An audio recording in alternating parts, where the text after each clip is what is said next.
It's Benjamin. It is, and I am here to speak up for the elderly, as I do most weeks on this programme. Labour is proposing an age limit for people that can be a member of the House of Lords. They're saying that when you get to the age of 80, you should lose your post or at the end of the parliamentary term. This is in a bid to deal with the fact that we have just shy of 800 members of the House of Lords, and some of them hardly attend and contribute to public life. Now look, usually I'm all for the elderly leaving their posh houses to the rest of us, but on this occasion I can't help but think, doesn't it undermine the point of the Lords? The idea that you have wisdom and experience against some of the whippersnapper careerists that go into the Commons and so often don't have much to contribute to national life. So actually, here is where I would say I disagree with the Labour Party's proposal. I think the idea that you have Baroness Owens, who's that 20-something-year-old, 29-year-old, who is Baroness of Alderley Edge. I was livid she got that post, because I'm from Alderley Edge and was hoping I'd get that title. But she would be there for 50 years, but someone who's just retired from, I don't know, running M&S, for example, could be gone in a few years. Darren, you're just after some Percy Pigs with that line. Yeah, that's true. Darren, what do you think? I don't agree with it either, actually, but because I don't agree that the House of Lords should actually be a thing. No. I would abolish the House of Lords, to be honest. I think that it's an anachronism of the most grotesque distortion of democracy, really. Well, it isn't democracy, it's quite the opposite. I don't think it works. I think increasingly it's stacked full of cronies. By the way, I mentioned cronies, I think Rishi Sunak stacking the House of Commons with so-called Conservative safe seats from number 10 advisors. Those people aren't fit to run a bath, never mind the country, and never mind being put in positions of power.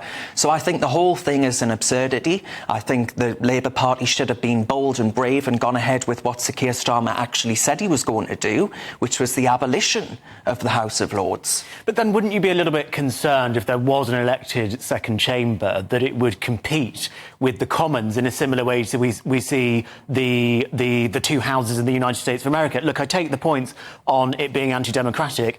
It is, in a way, anti-democratic. There's not really a defence for it. But it does work at doing the job that it's meant to do, which is scrutinise the legislation of the Commons. And should they be fired at 80? Yes, I think they should be fired at 80, because the Lords is too big. And there needs to be a way that we get rid of Lords, and you can't vote them out. So having some sort of limit on how long you can stay in there seems sensible to me. I think it's just ageist, number one, to use that overused term. But, I mean... Benjamin like is, by the way. There's a limit to what you know when you're in your 20s and compared to what you know when you're in your 70s, if we're talking about knowledge. But I think the House of Lords should be abolished and don't put anything in its place. Labour has always argued that, Keir Starmer argued, abolish the House of Lords, but have a second chamber that was elected or whatever, which is really not changing very much. The whole point of commitment to direct democracy is that the House of Commons works properly, represents the people properly. Politicians actually believe in democracy, and there's a direct relationship there. A second chamber, whether it's hereditary lords, whether it's appointed lords, elected, knowledgeable people, is always going to dilute that direct line of democracy from voter to MP. And so no one actually has the stomach to argue properly for democracy. It's always countered by a second chamber. Do you not think, if we look at the past 2 weeks, where both Labour and Tory have had lots of party workers parachuted in to be politicians, would you not be in danger of having politicians, in all the worst ways, just filling up the House of Lords? Whereas now you have people who have, had remarkable achievements in business and in other lines of work, like the arts and stuff, that would never put themselves forward for election. And failed prime ministers, like David Cameron. I mean, it's them. I'm not suggesting that there aren't people in there. My boss at the Academy of Ideas, Claire Fox, is in there, and she's brilliant. But I'm not suggesting there aren't people in there who don't have knowledge to contribute to a political debate. But it's the fact that they get more of a say than I do, and I'm just an average Jane, and they're an appointed Lord. That's not fair. And we have absolutely no way of influencing that. And I think it's getting to the point now where the public are looking at these young people, 27, going into what is a meal ticket for life if they turn up every day. It really is. And what does a 27-year-old know? Honestly, I didn't know who I was till I was in my 30s. Even now I have my doubts. So, I mean, I think it's ludicrous. And I think the public are slowly becoming more and more tired of it. So I don't think we should retire them at 80. I think we should just retire them all. But I don't understand how the Labour Party have the position of saying a 16-year-old is old enough to vote and know, well, things like their sexual identity, gender identity, rather, and things like that.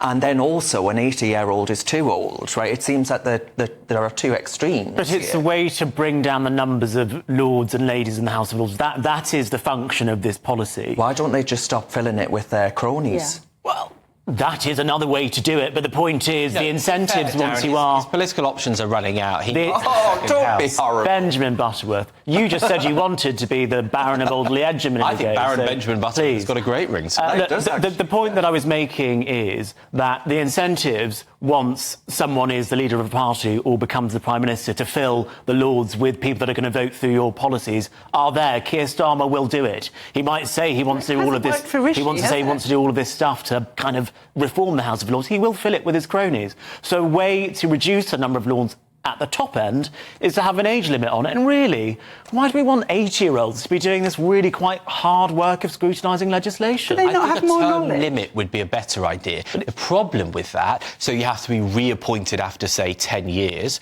I think that would be a better idea. The problem is that then you get these people towing a party line, which arguably undermines the point of them being, a chamber that looks over things. So why wouldn't you do what Ella said and just scrap it outright? Well, Keir Starmer's original idea was made up of people from the nations and the regions, which I don't think is a bad idea, because those are people that are engaged in a democratic way on the front line of politics, but in a very different front line. But isn't that just what we're doing with the mayoralties, for example? It's just diluting it and diluting it and diluting it. And, I mean, cronies don't have to be 80-year-old lords. They can also be young, go-getting local councillors. I mean, there is the problem at the moment is that no politician, whether appointed or elected, anyone involved in politics at the moment, has a real commitment to the idea of direct democracy.